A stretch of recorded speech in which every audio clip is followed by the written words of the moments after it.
গাইবান্ধার শাহঘাটায় স্কুলের কমিটি দখল করার লালসা পূরণ করার জন্য ইসলামী ছাত্র শিবিরের একজন তরুণ দায়িত্বশীলকে ফোন করা হয়েছে।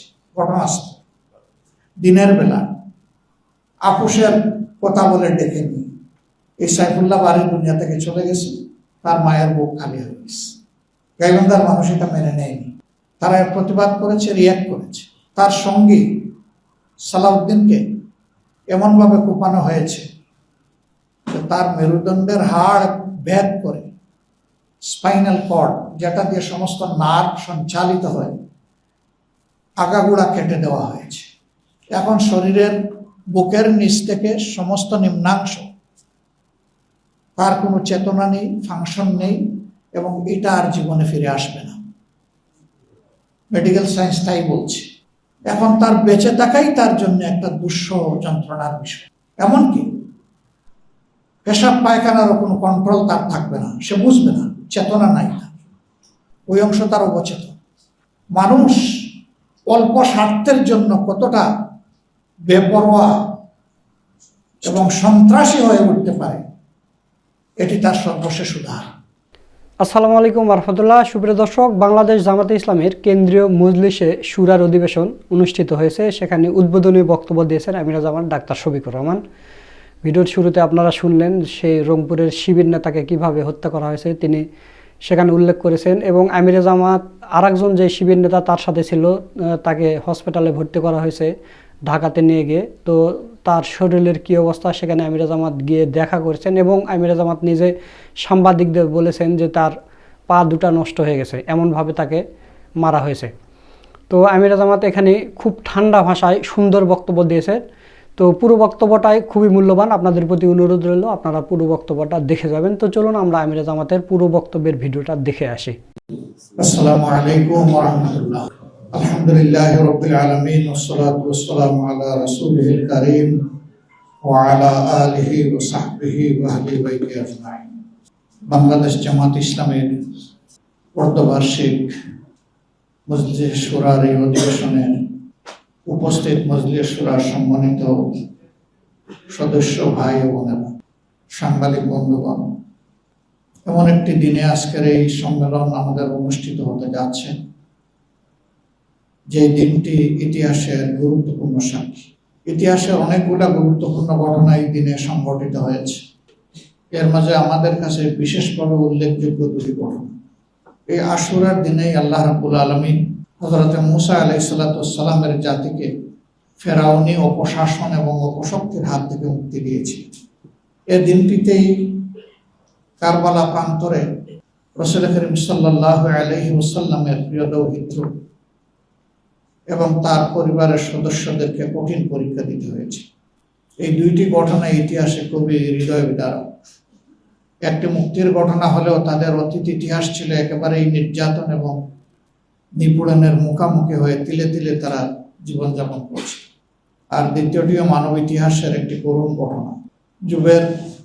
যুগের পরিক্রমায় আমরা এসে এখানে দাঁড়িয়েছি। আজও সারা বিশ্বের বিভিন্ন প্রান্তরে হাজার মুসলমানের কান্না। সুশাসনের বড়ই অভাব। কেউ তার নিজের দেশের ভিতরে সুশাসন করলে অন্যের দিকে আবার জুলুমের হাত বাড়ায়।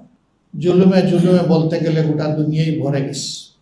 বিশেষ করে যারা নিজেদেরকে তুলনামূলকভাবে শক্তিশালী মনে করে, কেউ আবার ক্ষমতায় অধিষ্ঠিত থাকে, তারাই কার্যত মানুষের উপরে জুলুম করে। এ মানবতার উৎস আল্লাহ তাআলার সৃষ্ট একজন মানব এবং একজন মানবী। এই মহামানব হচ্ছেন মানব জাতির আদি পিতা হযরতে আদম আলাইহিস সালাম এবং তার সঙ্গিনী হযরতে হাওয়া আলাইহিস সালাম। এই দুইজন দুনিয়ায় পয়দা হয়েছেন, তাদের কোনো পিতামাতা ছিল, তারাই প্রথম পিতা, তারাই প্রথম মা। পরবর্তীতে দুনিয়াতে যাদেরই আগমন ঘটেছে তারা সকলেই এই দুজনের বংশধর। এদিক থেকে বিবেচনা করলে আমাদের রক্ত এক এবং অভিন্ন। সময়ের পরিক্রমায় মানব জাতির চিরশত্রু আল্লাহ যাকে আদুহু মুবিন বলেছেন, সুস্পষ্ট দুশমন শয়তান, মানুষের মধ্যে প্রবেশ করে মানব জাতির মধ্যে বিভ্রান্তি এবং বিশৃঙ্খলা তৈরি করেছে। মানব জাতির জন্য আল্লাহ তাআলা যুগে যুগে নবীও পাঠিয়েছেন এবং তার সাথে শাসনের বিধান আসমানি কিতাবও পাঠিয়েছেন। যেহেতু আল্লাহ তাআলা মানব জাতিকে পয়দা করেছেন, মহান আল্লাহর চাইতে মানব জাতির প্রয়োজন অন্য কেউ বোঝার প্রশ্নই ওঠে। যেহেতু আল্লাহ তাআলা তার সকল সৃষ্টির পর মানব জাতিকে শ্রেষ্ঠত্ব প্রদান করেছেন, কাজেই এই শ্রেষ্ঠ জাতিকে আল্লাহ তাআলা সবচেয়ে বেশি ভালোবাসেন, এটাই প্রমাণিত। এই ভালোবাসার জায়গা থেকেই আল্লাহর বিধান আল্লাহ তাআলা যুগে যুগে দান করেছে। এই বিধানের সর্বশেষ বাহক শেষ নবী মুহাম্মদুর রাসূলুল্লাহ সাল্লাল্লাহু আলাইহি ওয়াসাল্লাম, এবং এই বিধানের পরিপূর্ণতাও আল্লাহ তাআলা তার হাতেই দান করেছে। এরপরে আল্লাহ তাআলা এটাও ঘোষণা দিয়েছেন যে আজ ইসলামকে তোমাদের জন্য আমি কবুল করে নিলাম, বাধ্যতামূলক করে দিলাম। ইসলাম মানব জাতির জন্য, নির্দিষ্ট কোনো কওমের জন্য নয়। আল্লাহ তাআলা যেমন সমস্ত সৃষ্টির স্রষ্টা, তেমনি তার সর্বশেষ এবং পরিপূর্ণ এই বিধানও সমস্ত মানব জাতির কল্যাণের জন্য। যখনই মানুষ আল্লাহ তাআলার এই বিধানকে অনুসরণ করেছে, ওটা মানব জাতি উপকৃত হয়েছে। আর যখন এই বিধান থেকে মানব জাতি সরে গিয়েছে বা মানব জাতির কোনো অংশ সরে গিয়েছে, তখন ওটা মানব জাতি কিংবা ওই অংশটি ক্ষতিগ্রস্ত হয়েছে। আমাদের প্রিয় বাংলাদেশ খুব ছোট্ট একটি ভূখণ্ড। আল্লাহ পাকের সীমাহীন মেহেরবানি যে আল্লাহ তাআলা এখানে বিপুল সংখ্যক মানুষ পয়দা করেছে। 18 বা 20 কোটি মানুষ এই দেশে বসবাস করেন। দুনিয়ার কোথাও এত ছোট একটি ভূখণ্ডে এত মানুষের বাস নেই। কোথাও কোথাও এমন অবস্থা, আমাদের একটা উপজেলার সমান জনসংখ্যাও সেই দেশে নাই। এরকম বহু দেশ দুনিয়া আছে। কিন্তু ওই দেশগুলো তারা তাদের দক্ষতা, আন্তরিকতা, দেশপ্রেম এবং মানুষের প্রতি দায় ও ভালোবাসার জায়গা থেকে দুনিয়ায় মাথা উঁচু করে দাঁড়িয়ে আছে। আল্লাহ তাআলা এত মানব সম্পদ আমাদেরকে দান করলেন, তারপরে আমরা এটাকে জনসংখ্যায় পরিণত করেছি, জনসম্পদে পরিণত করতে পারি। এর অনেকগুলা কার্যকারণ রয়েছে। তার মধ্যে গুরুত্বপূর্ণ হচ্ছে সুশিক্ষার অভাব। আমাদের সমাজে আমরা কার্যত দেখতে চাই বা দেখতে পাই, যাদেরকে আমরা শিক্ষিত বলে মনে করি, উচ্চশিক্ষিত মনে করি, তাদের একটা বিশাল অংশ, গুরুত্বপূর্ণ অংশ অনবরত সমাজের আমানতের খেয়ানত করে চলছে। তারা বৈধতার সীমা লঙ্ঘন করে অবৈধ পথে মানুষের সম্পদ, ইজ্জত তারা গ্রাস করে ফেলেছে। যদি তারা সুশিক্ষিত হতেন, তাহলে মানুষের উপরে এই অবিচার তারা করতেন। দ্বিতীয় কারণ হচ্ছে সমাজ এমনি এমনি চলে না। সমাজ চলার জন্য একটা সামাজিক কাঠামো লাগে, শাসন ব্যবস্থা লাগে। এই কাঠামোর মূল দায়িত্ব যারা পালন করেন বা শাসন ব্যবস্থা যাদের হাতে পরিচালিত হয়, তাদের মনস্তত্ত্ব এবং তাদের আচরণের উপর নির্ভর করে একটা সমাজ কতটুকু ভালো থাকবে। দুঃখের বিষয়, আমাদের প্রিয় জন্মভূমি বাংলাদেশ দুইবার স্বাধীন হয়েছে। 47-এ একবার, 71-এ একবার। বিপুল প্রত্যাশা নিয়ে এই স্বাধীনতা অর্জিত হয়েছিল, কিন্তু সে প্রত্যাশা পূরণ হয়নি। কারা এখানে মানুষের প্রত্যাশার যে পারদ ছিল এটাকে ধ্বংস করে দিল? এটি সাধারণ জনগণ নয়, বরঞ্চ দেশ পরিচালনার দায়িত্ব যাদের ছিল তাদেরই ব্যর্থতার কারণে আজও আমাদের দেশে কোনো সামাজিক শৃঙ্খলা প্রতিষ্ঠিত হয়নি। মানুষের জীবনে শান্তি নাই, নিরাপত্তা নাই, যুবকদের হাতে কাজ নাই, মা বোনদের ইজ্জতের কোনো নিরাপত্তা নাই। অহরহ আমরা সে ঘটনাগুলো দেখছি। বহু ত্যাগ তিতিক্ষার পর 24শে জুলাই গণ অভ্যুত্থানের পর মানুষ বড় আশায় বুক বেঁধেছিল যে এতগুলা মানুষের ত্যাগ এবং জীবনের বিনিময়ে আমরা একটা পরিবর্তন পেয়েছি। এখন বাংলাদেশ আগামীতে সঠিক পথে পরিচালিত হবে। ইতিমধ্যেই এবছরের 12 ফেব্রুয়ারি সাধারণ নির্বাচন এবং সংস্কার পরিষদের সংস্কারের জন্য গণভোট অনুষ্ঠিত হয়েছে। একই দিনে জনগণ 2টি ভোট দিল।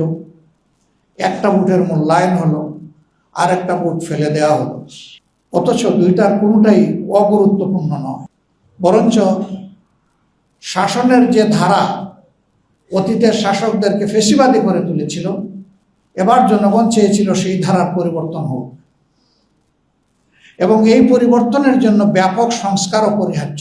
দীর্ঘদিন জাতীয় ঐক্যমত্য পরিষদে দেশের সকল গুরুত্বপূর্ণ দল একত্রিত হয়ে 31টি দল মাসের পর মাস ডায়ালগের পরে যে চার্টার তৈরি হলো, তার উপরেই গণভোট অনুষ্ঠিত হল। কিন্তু আফসোস, বর্তমান সরকারি দল প্রায় 70% জনগণের এই মতকে অগ্রাহ্য করলো। ফলে আমরা যেখানে ছিলাম সেখানেই থেকে গেলাম, কোনো পরিবর্তন আসলো না। হয়তো কেউ কেউ বলবেন যে 4 মাসের সরকার, আমরা তো অপেক্ষা করতে পারি, কিন্তু না, ফাউন্ডেশনের উপরেই একটা দেশ এবং রাষ্ট্র চলে। আমরা সবাই জানি একটা গুরুত্বপূর্ণ phrase, morning shoes the day. দিনটি কেমন যাবে সকালবেলায় তা বলে দেবে। সরকার মৌলিক পরিবর্তনের সকল বিষয়কে ইতিমধ্যে অগ্রাহ্য করেছে। স্বাধীন বিচার বিভাগ তারা চাচ্ছে না, স্বাধীন দুর্নীতি দমন কমিশন চাচ্ছেন না, স্বাধীন মানবাধিকার কমিশন চাচ্ছেন না, স্বাধীন গুম কমিশন চাচ্ছেন না, স্বাধীন নির্বাচন কমিশন চাচ্ছেন না। এইভাবে গুরুত্বপূর্ণ যে জায়গাগুলোর কারণে ফেসিবাদ কায়েম হয়েছিল, সেই সব জায়গায় আগের মতো জায়গায় থেকে জনগণ শুধু হতাশ নয়, ক্ষুব্ধ। প্রথমত, তাদের ভোটের মূল্যায়ন কেন করা হলো না? বর্তমান সরকারি দল, বিরোধী দল সকলেই তো নির্বাচনের আগে বলেছেন যে আমরা গণভোট মানি এবং আপনারা গণভোটে হা বলুন। তো গণভোটকে যারা গ্রহণ করে নিয়েছে, এই আহ্বান সাড়া দিয়ে তারা তো ভোট দিল, 70% মানুষ হা বলল, তাহলে সেই ভোট এখন অগ্রাহ্য হবে কেন? স্বাধীন বাংলাদেশের ইতিহাসে এটা 4র্থ গণভোট। প্রথম গণভোটটি অনুষ্ঠিত হয়েছিল জেনারেল জিয়াউর রহমান সাহেব যখন মার্শাল অ্যাডমিনিস্ট্রেটর, তার হাতে। দ্বিতীয় গণভোট হোসেন মোহাম্মদ এরশাদের হাতে, উনিও মার্শাল অ্যাডমিনিস্ট্রেটর। তৃতীয় গণভোট মরহুমা বেগম খালেদা জিয়ার হাতে। আর 4র্থ গণভোট হয়েছে একটা নির্দলীয় সরকারের হাতে। সেই গণভোটই মানা হলো না। ফলে জাতীয় জীবনে সংকট তৈরি হয়েছে। আমরা বিরোধী দলের পক্ষ থেকে বারবার এ দাবি উত্থাপন করেছি, এ নিয়ে সংসদে নোটিশ দিয়ে আলোচনা করেছি, কিন্তু শেষ পর্যন্ত 2/3 জুড়ে সরকারি দল আমাদের সমস্ত কিছু অগ্রাহ্য করেছে। এবং জনগণের দেওয়া রায়কে সরকারি দল অগ্রাহ্য করলেও আমরা অগ্রাহ্য করব না। আমরা এই জন্য জনগণের পার্লামেন্টে বিষয়টা, অর্থাৎ জনগণের কাছে বিষয়টা নিয়ে আমরা এসেছি। ইতিমধ্যে এই দাবি বাস্তবায়নের জন্য 11 দলীয় ঐক্যের পক্ষ থেকে ধারাবাহিক কর্মসূচি পালন করছি। এটা কোনো দলের জন্য নয়, কোনো ঐক্য জোটের জন্যও নয়, এই দাবি জনগণের জন্য। এই রায় দিয়েছে জনগণ, জনগণের স্বার্থেই এই দাবি বাস্তবিত হতে হবে। এর সাথে মৌলিক যে সংস্কারগুলো আরও আছে সেগুলোও করতে হবে। ক্ষমতার ভারসাম্য আনতে হবে। কেউ যাতে দুর্দান্ত ফেসিবাদী হয়ে উঠতে না পারে, জনগণের জীবন সম্পদ এবং ইজ্জত নিয়ে যাতে কেউ খেলতে না পারে, তার ওয়ারেন্টির জন্যেই এই পরিবর্তন বা সংস্কার অপরিহার্য। আমরা প্রিয় দেশবাসীকে বলবো, নিজেদের এই অধিকার আদায়ে আপনারা অনড় থাকুন। আমরা আপনাদের সাথে আছি, আপনারাও আমাদের সাথে থাকবেন ইনশাআল্লাহ। সমাজ ভালো নেই। আজকে বলতে গেলে দুধের শিশু 5 বছর, 7 বছর যাদের বয়স, মেয়ে শিশুদেরকে দর্শন করা হচ্ছে, তারপরে খুন করা হচ্ছে। এই গত পরশুদিনও ঘরে ঢুকে লোককে পড়ে মা মেয়ে সহ 4 জনকে খুন করা হয়েছে গতকাল। এটা রায়পুরে সম্ভবত, গত 21 তারিখ শাহঘাটায়, গাইবান্ধার শাহঘাটায় স্কুলের কমিটি দখল করার লালসা পূরণ করার জন্য ইসলামী ছাত্র শিবিরের একজন তরুণ দায়িত্বশীলকে খুন করা হয়েছে ঘটনাস্থলে। দিনের বেলা আপুসের কথা বলে ডেকে নিয়ে এই সাইফুল্লাহ বাড়ির দুনিয়া থেকে চলে গেছে, তার মায়ের বুক খালি হয়ে গেছে। গাইবান্ধার মানুষ এটা মেনে নেয়নি, তারা এর প্রতিবাদ করেছে, রিয়াক্ট করেছে। তার সঙ্গী সালাউদ্দিনকে এমনভাবে কোপানো হয়েছে যে তার মেরুদণ্ডের হাড় ভেদ করে স্পাইনাল কর্ড, যেটা দিয়ে সমস্ত নার্ভ সঞ্চালিত হয়, আগাগোড়া কেটে দেওয়া হয়েছে। এখন শরীরের বুকের নিচ থেকে সমস্ত নিম্নাংশ, তার কোনো চেতনা নেই, ফাংশন নেই, এবং এটা আর জীবনে ফিরে আসবে না। মেডিকেল সায়েন্স তাই বলছে।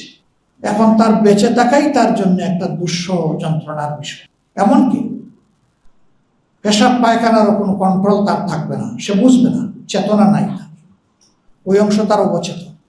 মানুষ অল্প স্বার্থের জন্য কতটা বেপরোয়া এবং সন্ত্রাসী হয়ে উঠতে পারে, এটি তার সর্বশেষ উদাহরণ।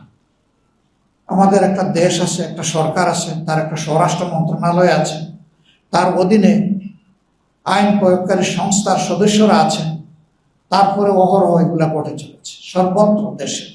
কয়টার কথা আমরা বলব? আমাদের দুর্ভাগ্য যে আমাদের একজন স্বরাষ্ট্রমন্ত্রীও আছে, তিনি সকল মন্ত্রণালয়ের দায়িত্ব সংসদের ভিতরে পালন করেন যখনই সুযোগ পান, কিন্তু তার আপন মন্ত্রণালয় এইটার দিকে নজর দেওয়ার কোনো সুযোগ নেই। একটা দেশে যদি মানুষের জীবনের নিরাপত্তাই না থাকে, এটা কিসের সমাজ? এটা তো সমাজের প্রথম শর্ত, যে এখানে মানুষের জীবনের নিরাপত্তা থাকবে। আমরা সরকারকে আহ্বান জানাই, আপনারা আপনাদের দায়িত্ব যথাযথভাবে পালন করুন, মানুষকে আর মৃত্যুর দিকে ঠেলে দিবেন না। 15.5 বছর এত জীবন, এত অর্থের পরে একটা সরকার গঠিত হয়েছে, এই সরকারের কাছে মানুষ ভিন্ন কিছু আশা করে। আমরা এই জাতিকে কথা দিচ্ছি, জাতির স্বার্থে সংসদের ভিতরে আমাদের ভূমিকা পরিচালিত হবে ইনশাআল্লাহ। সরকার ভালো উদ্যোগ নিয়ে সহযোগিতা করব, গণবিরোধী যাই সরকার গ্রহণ করবে তার প্রতিবাদ করব, এবং আমাদের সামর্থ্য থাকলে আমরা প্রতিরোধ করব। আর আমাদের এই প্রয়াস সংসদের ভিতরে এবং বাইরে সমানতালে চলবে। আমরা একটা মানবিক সমাজ চাই, মানুষের বসবাসযোগ্য একটা বাংলাদেশ চাই। আমার শিশুর নিরাপত্তা চাই, সন্তানের নিরাপত্তা চাই, আমার মায়ের, বোনের, মেয়ের নিরাপত্তা চাই, ইজ্জতের নিরাপত্তা চাই। কোনো আধিপত্যবাদের কাছে মাথা নত করতে চাই না, মাথা সোজা করা একটা জাতি হিসেবে আমরা দাঁড়াতে চাই। এর জন্য আমাদের সংগ্রাম অব্যাহত থাকবে ইনশাআল্লাহ। আজকের এই আশুরার দিনে আমরা আরেকবার অঙ্গীকার করছি, আমাদের লড়াই হবে সকল অন্যায় এবং অসত্যের বিরুদ্ধে ইনশাআল্লাহ। ফেসিবাদ নতুন পুরাতন কিছুই বুঝি না, যেখানেই ফেসিবাদ সেখানেই প্রতিরোধ, সেখানেই প্রতিবাদ ইনশাআল্লাহ। ফেসিবাদের বিরুদ্ধে আমাদের এই লড়াই অব্যাহত থাকবে। প্রিয় দেশবাসী, অনেক ত্যাগ এবং কুরবানি স্বীকার করেছেন, হয়তোবা আরো ত্যাগ এবং কুরবানির জন্য আমাদেরকে প্রস্তুত হতে। কেউ যদি আমাদের ন্যায্য অধিকার না দেয়, আমরা চুপ করে বসে থাকবো না, সেই অধিকার আদায়ের জন্য আমাদের লড়াই চলবে ইনশাআল্লাহ। আমরা দেশবাসীর সাথে আছি, এবং দেশবাসীকেও আমরা আহ্বান জানাবো, যতক্ষণ পর্যন্ত ন্যায় এবং কল্যাণের উপরে, দেশের স্বার্থের উপরে, আমাদের স্বাধীনতা সার্বভৌমত্বের পক্ষে আমাদের ভূমিকা থাকবে, আপনারা আমাদেরকে দোয়া করবেন, আপনারা আমাদেরকে সহযোগিতা করবেন, আপনারা আমাদের পাশে থাকবেন। কিন্তু যদি দেখেন যে আমাদের কোনো কার্যকলাপ দেশ এবং জাতির বিপক্ষে হচ্ছে, আমাদের সমালোচনা করবেন, আমাদের ভুল ধরে দিবেন, প্রয়োজনে আপনারা প্রতিবাদ করবেন, আমরা স্বাগত জানাব। প্রিয় বাংলাদেশকে আল্লাহ তাআলা সকল ধরনের ফেসিবাদের হাত থেকে মুক্ত করে দিন। প্রিয় বাংলাদেশকে একটা বসবাসযোগ্য সম্মানের জাতি হিসাবে মাথা উঁচু করে আল্লাহ তাআলা আমাদেরকে দাঁড়ানোর তৌফিক দান। আমাদের সীমান্তে কিছু সমস্যা আছে, আলহামদুলিল্লাহ আমাদের দেশবাসী ঐক্যবদ্ধ, মুসলিমে বিজিবির পাশে গোটা দেশবাসী আছেন। আমরা মহান আল্লাহর সাহায্যে সকল ধরনের হেজিমনিকে আমরা ইনশাআল্লাহ রুখে দিতে পারব। শুধু প্রয়োজন জাতীয় ঐক্যের। এই জন্যে জাতীয় স্বার্থের জায়গাগুলোতে সরকারি দল বিরোধী দল বুঝি না, এই জায়গায় আমাদেরকে ঐক্যবদ্ধ থাকতে হবে ইনশাআল্লাহ। আল্লাহ তাআলা আমাদেরকে সাহায্য করুন। সাংবাদিক বন্ধুরা কষ্ট করে এসেছেন, আপনাদেরকে ধন্যবাদ। এই সময়টা আপনাদের জন্য বড় কষ্টের, রাত্রে 1টা 2টা পর্যন্ত দায়িত্ব পালন করে আবার সকালবেলা 9টায় এসে আমাদের ডাকে সাড়া দেওয়া অনেক কষ্টের। এই যে বিশাল কষ্ট স্বীকার করে এখানে এসেছেন, আপনাদেরকে অসংখ্য ধন্যবাদ। আপনাদের মাধ্যমে আমাদের কথাগুলো ছড়িয়ে যাক সকলের কাছে। আল্লাহ হাফিজ। বাংলাদেশ জিন্দাবাদ। আসসালামু আলাইকুম ওয়া রাহমাতুল্লাহি ওয়া বারাকাতুহু। দর্শক, আপনারা আমিরা জামাতের পুরো বক্তব্যের ভিডিওটা দেখলেন। তো আমিরা জামাতের কথাগুলো আপনাদের কাছে কেমন লেগেছে? যদি ভালো লাগে ভিডিওটা শেয়ার করবেন। সকলকে ধন্যবাদ। আসসালামু আলাইকুম ওয়া রাহমাতুল্লাহ।